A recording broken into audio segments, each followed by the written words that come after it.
نحمده ونصلي على رسوله الكريم اما بعد فاعوذ بالله من الشيطان الرجيم بسم الله الرحمن الرحيم رب اشرح لي صدري ويسر لي امري واحلل عقدة من لساني يفقهوا قولي. ہماری گفتگو کا موضوع ہے قیامت کی نشانیاں.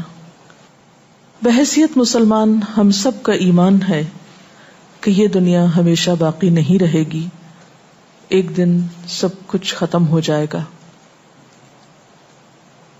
اور ایسا ہونا بھی چاہیے، اس لیے کہ ہر آغاز کا ایک انجام ہوتا ہے، ہر ابتدا کی ایک انتہا ہوتی ہے. جس چیز پر زندگی آتی ہے اس پر موت کا آنا بھی لازم ہے. ہم اپنے آس پاس اس کی بہت سی نشانیاں دیکھتے رہتے ہیں. کائنات میں بہت سے دلائل بکھرے ہوئے ہیں جو ہمیں یقین دلاتے ہیں کہ ایک دن یہ سب کارخانہ بند ہو جائے گا، ختم ہو جائے گا، یہ دنیا فنا ہو جائے گی. وہ وقت قرآن پاک کے الفاظ میں زمین و آسمان پر بہت بھاری ہوگا، اور اس بھاری وقت کے آنے سے پہلے دنیا میں کچھ علامات نمودار ہوں گی. تو آج چند ایک احادیث آپ کی خدمت میں پیش کروں گی جو قیامت کی نشانیوں کے بارے میں ہیں. اس سے ایک تو ہمیں اپنے عمل کا جائزہ لینے کا موقع ملے گا، دوسرے ان سے یہ بات سامنے آتی ہے کہ نبی صلی اللہ علیہ وسلم کی باتیں کتنی سچی باتیں تھیں. وہ لوگ جو حدیث کا انکار کرتے ہیں یا احادیث کا مذاق اڑاتے ہیں، وہ ان احادیث کی روشنی میں آج کے حالات کو دیکھ سکتے ہیں کہ آپ صلی اللہ علیہ وسلم نے اللہ تعالی کی بھیجی ہوئی وحی کی روشنی میں جو باتیں فرمائیں آج وہ ہم اپنی آنکھوں سے دیکھ رہے ہیں. بہرحال اس وقت میرے سامنے حضرت ابو ہریرہ رضی اللہ تعالی عنہ کی حدیث ہے جسے ابن خزیمہ نے روایت کیا ہے. رسول اللہ صلی اللہ علیہ وسلم نے فرمایا، قیامت کی نشانیوں میں سے ہے کہ آدمی مسجد کے پاس سے گزرے گا مگر اس میں 2 رکعتیں ادا نہیں کرے گا. آج کتنے ہی لوگ ایسے ہیں کہ جن کے گھروں کے سامنے مسجدیں ہیں، وہ دن رات مسجدوں سے آوازیں سنتے ہیں لیکن مسجد کے اندر نہیں جاتے. نبی صلی اللہ علیہ وسلم کے زمانے میں اس بات کا تصور ہی نہیں تھا کہ کوئی شخص اپنے آپ کو مسلمان کہے اور پھر وہ نماز نہ پڑھے.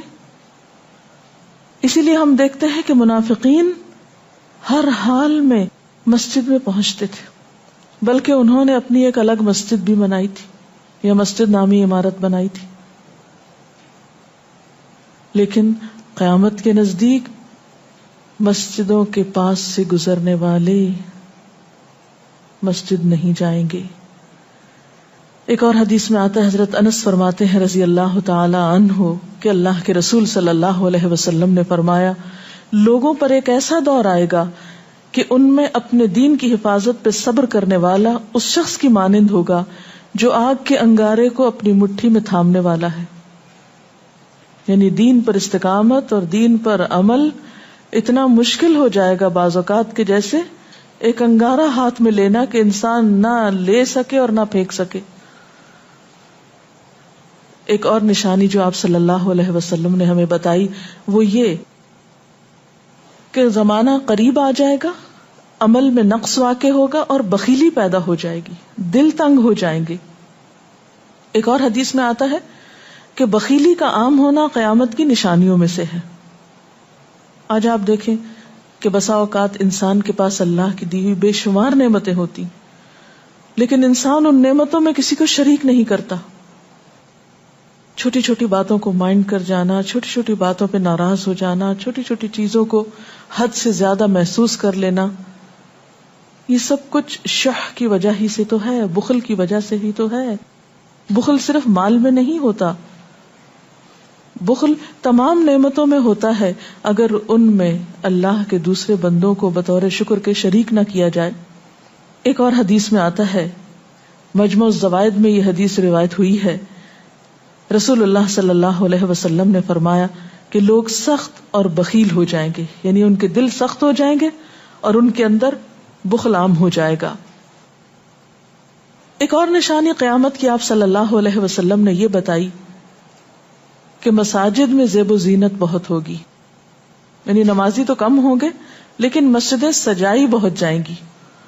حضرت انس بن مالک کی روایت ہے، مسند احمد نے اس کو روایت کیا ہے، رسول اللہ صلی اللہ علیہ وسلم نے فرمایا قیامت قائم نہیں ہوگی یہاں تک کہ لوگ مسجدوں میں فخر و مباحات کریں گے، یعنی مسجد کے بنانے میں، اس کے سجانے میں، اس کی آرائش میں ایک دوسرے کا مقابلہ کرنے لگیں گے.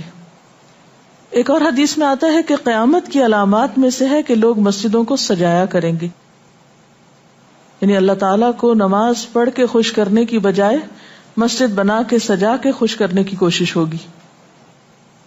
حضرت ابو الدرداء سے روایت ہے کہ جب تم لوگ مسجدوں کو سجانے لگو، قرآن کو مزین کرنے لگو تو تمہاری بربادی ہے، کیونکہ قرآن پاک پڑھنے کے لیے آیا، محض سجانے کے لیے نہیں. آج آپ دیکھیں کہ بسا اوقات ہم اسے پڑھتے کم ہیں، سمجھتے کم ہیں، اس کے مطابق زندگی نہیں بسر کرتے، لیکن خوبصورت انداز میں سنہری الفاظ میں لکھوا کر گھروں میں سجا دیتے ہیں. تو قرآن پاک سجانے کے لیے نہیں آیا، وہ تو ہدی للناس ہے، ساری انسانیت کی ہدایت کے لیے آیا ہے، لیکن ہم نے اس کا بس اتنا ہی فائدہ اٹھایا کہ اسے خوبصورت انداز میں لکھ کے طاقوں میں سجا دیا. اسی طرح ایک اور نشانی کہ انسان حلال حرام کی پرواہ نہیں کرے گا. رسول اللہ صلی اللہ علیہ وسلم نے فرمایا، صحیح بخاری کی روایت ہے، لوگوں پہ ایسا وقت ضرور آنے والا ہے کہ آدمی اس بات کی بالکل فکر نہیں کرے گا کہ جو مال اس نے حاصل کیا ہے وہ حلال ہے یا حرام ہے، یعنی کس ذریعے سے حاصل کیا ہے. ایک اور حدیث میں آتا ہے کہ قیامت سے پہلے سود پھیل جائے گا. ایک اور روایت میں آتا ہے کہ ہر شخص تک اس کا کچھ نہ کچھ غبار پہنچے گا، یعنی کچھ لوگ تو براہ راست اس میں انوالو ہوں گے اور کچھ لوگ انڈائریکٹلی اس سے متاثر ہوں گے. اسی طرح قیامت کی نشانیوں میں سے ایک اور نشانی دیگر امتوں کی مشابہت اور تقلید ہوگی. حضرت ابو سعید رضی اللہ تعالی عنہ سے روایت ہے، رسول اللہ صلی اللہ علیہ وسلم نے فرمایا، تم اپنی سابقہ امتوں کی ایک ایک بالشت اور ایک ایک گز میں اتباع کرو گے، یعنی چھوٹے سے چھوٹے معاملے میں اور بڑے سے بڑے معاملے میں ان کی پیروی کرو گے، حتیٰ کہ اگر وہ کسی سانڈے کے سوراخ میں داخل ہوئے ہوں گے، یعنی گوہ کے سوراخ میں، تو تم بھی ان کی پیروی کرو گے، اس سوراخ میں بھی گھسو گے. ہم نے پوچھا، یا رسول اللہ صلی اللہ علیہ وسلم، کیا آپ کی مراد یہود و نصارہ ہیں؟ فرمایا، پھر اور کون؟ اور آج ہم مسلمان دیکھ سکتے ہیں کہ ہم کس کی پیروی کر رہے ہیں، کتاب اللہ اور سنت رسول اللہ صلی اللہ علیہ وسلم کی یا کسی اور کی. قیامت کی نشانیوں میں سے ایک نشانی زلزلے بکثرت آئیں گے. حضرت ام سلمہ سے روایت ہے، مسند احمد میں یہ روایت آتی ہے، رسول اللہ صلی اللہ علیہ وسلم نے فرمایا، قیامت سے پہلے موت کی سخت وبا پھیلے گی، پھر زلزلوں والے سال آئیں گے. ایک اور روایت میں آتا ہے، قیامت کی نشانیوں میں سے ہے کہ ناگہانی موت کثرت کے ساتھ ہوگی، یعنی اچانک ڈیتھ، یکا یک بیٹھے بیٹھے فوت ہو گئے. امام بخاری نے اس حدیث پر کچھ شعر بھی لکھے ہیں جن کا ترجمہ ہے، فارغ وقت کو غنیمت سمجھ کر کچھ رکوع کر لو، یعنی فارغ بیٹھنے سے بہتر ہے کچھ نوافل پڑھ لو، قریب ہے کہ تیری موت اچانک واقع ہو.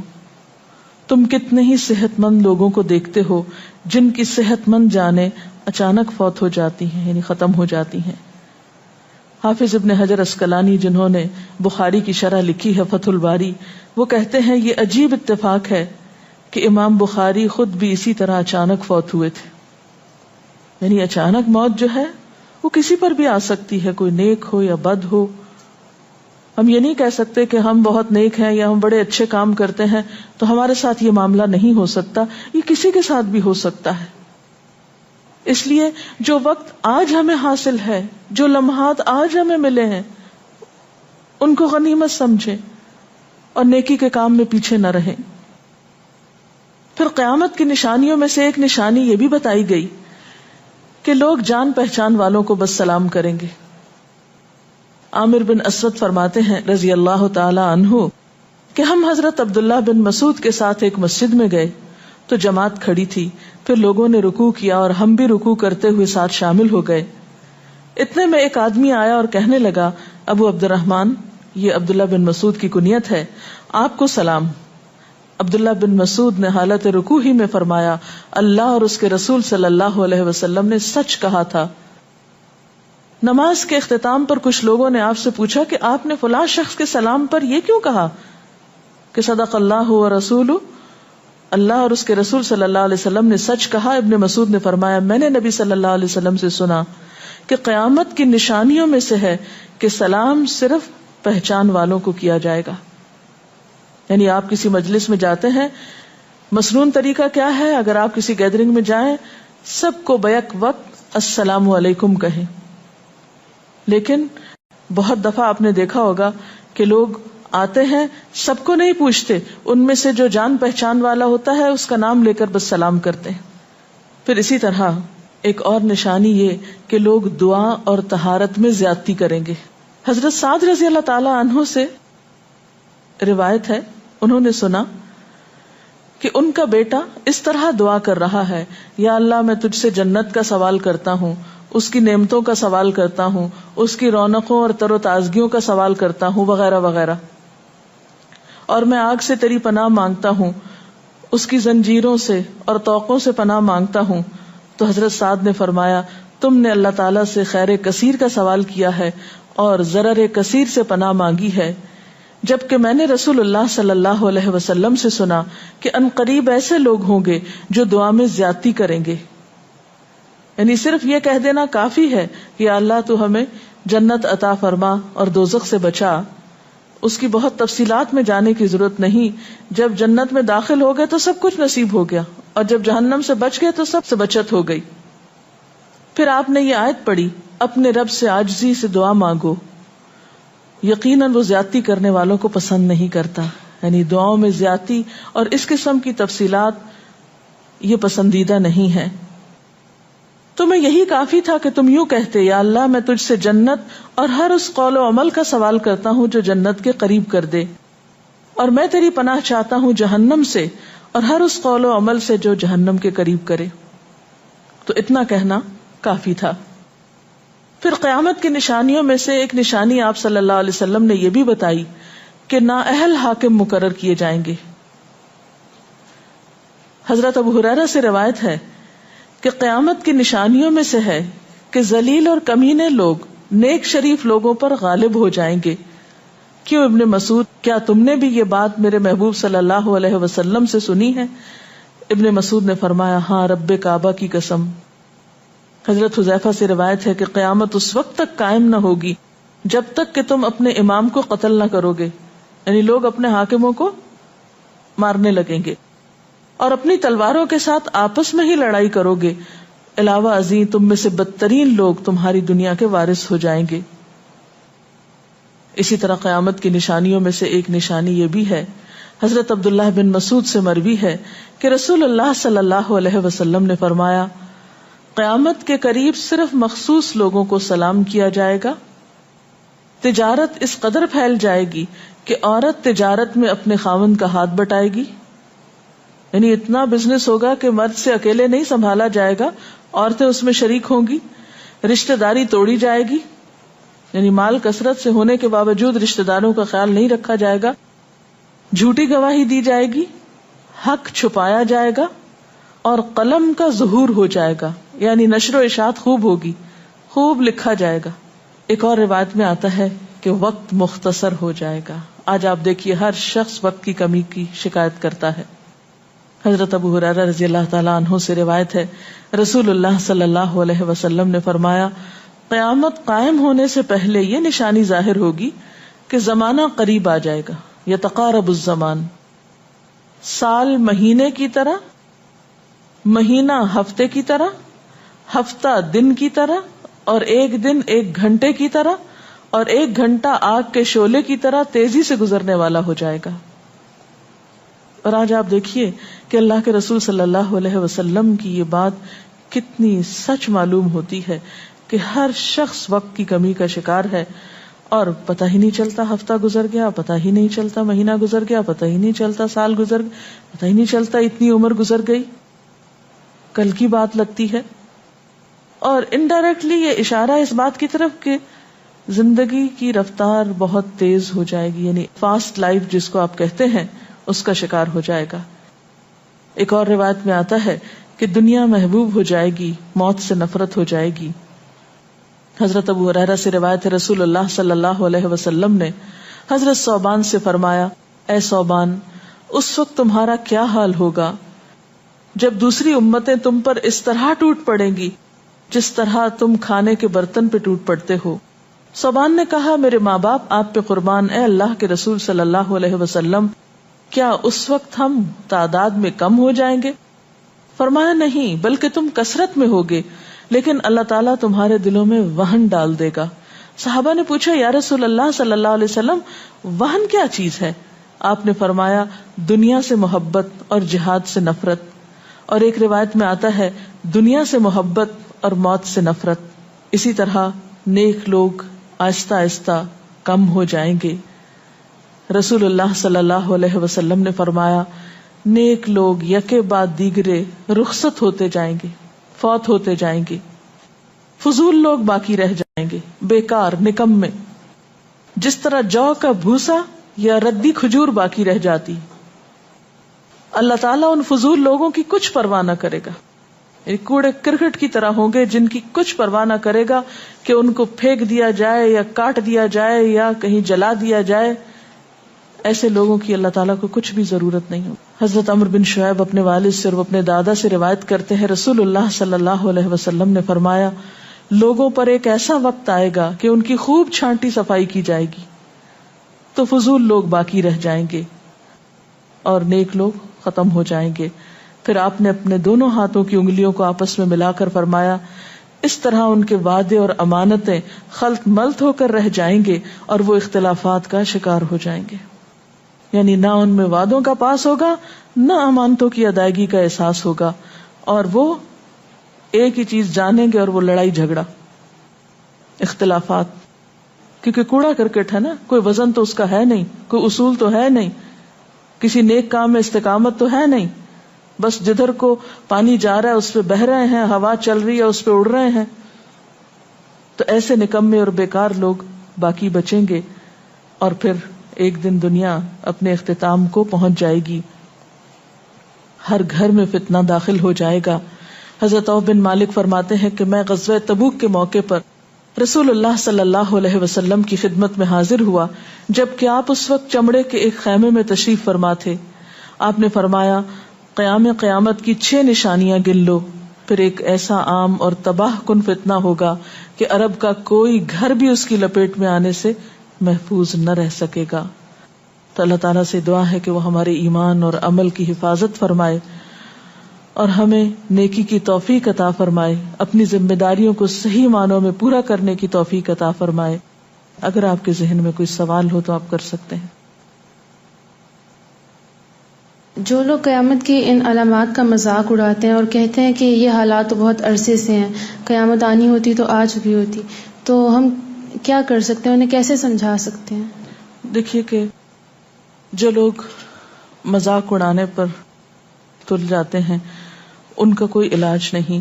نبی صلی اللہ علیہ وسلم کے زمانے میں بھی ایسے لوگ موجود تھے جو دین کے شاعر کا مذاق اڑاتے تھے.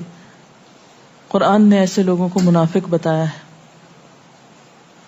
اور بات یہ ہے کہ جب قیامت آئے گی تو پھر کسی سے پوچھ کر نہیں آئے گی، اس کا وقت تو اللہ تعالیٰ کو معلوم ہے، اور جب آ جائے گی تو کوئی اس سے فرار حاصل نہیں کر سکے گا.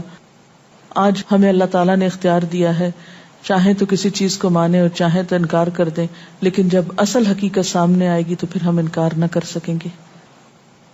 آپ نے بتایا کہ قیامت کی نشانیوں میں ہے کہ طہارت میں بھی زیادتی کی جائے گی، تو اس سے کیا مراد ہے؟ اس کا معنی یہ ہے کہ لوگ طہارت حاصل کرتے وقت وسائل یا ریسورسز کو بہت ضائع کریں گے. مثلا یہ کہ وضو کرتے وقت بہت زیادہ پانی لنڈھانا، بہت صابن گرانا، اسی طرح نہاتے وقت بہت پانی ضائع کرنا. نبی صلی اللہ علیہ وسلم کے زمانے میں پانی کی قلت بھی ہوتی تھی، لیکن اس کے باوجود آپ صلی اللہ علیہ وسلم کی تعلیمات میں ہے یہ بات کہ ایک شخص کو آپ نے فرمایا تھا کہ خواہ تم دریا کے کنارے بیٹھے ہو پھر بھی وضو کے لیے اتنا ہی پانی لو جتنا تمہاری ضرورت ہے، یعنی بہت زیادہ پانی ضائع نہ کرو. آج ہم دیکھتے ہیں کہ بہت سے وسائل کے ذریعے پانی کا حصول بعض علاقوں میں بہت آسان ہو گیا ہے اور لوگ بہت ناقدری کے ساتھ پانی ضائع کرتے ہیں.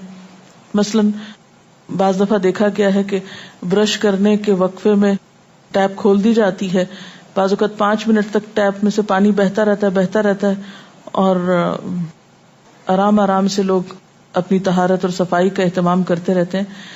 تو کسی بھی طرح کے وسائل کو ضائع کرنا جو ہے وہ اسلامی تعلیمات کے خلاف ہے، خواہ وہ دین کے کسی کام کے کرنے میں ہی کیوں نہ استعمال کیے جائیں، وضو جیسی چیز میں ہی کیوں نہ استعمال کیے جا رہے ہوں. تو طہارت میں مبالغہ آرائی کا مطلب یہی ہے، وسائل کا ضیاع. دعا میں زیادتی کا مقصد کیا لمبی دعاؤں کا بھی مراد یہ ہوگا؟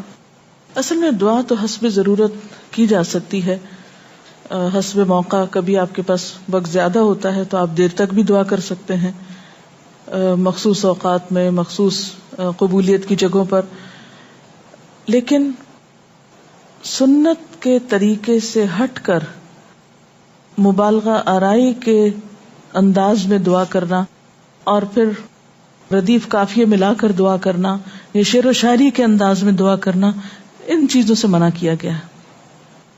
وآخر دعوانا ان الحمد للہ رب العالمین. سبحانک اللہم وبحمدک نشہد ان لا الہ الا انت نستغفرک ونتوب الیک.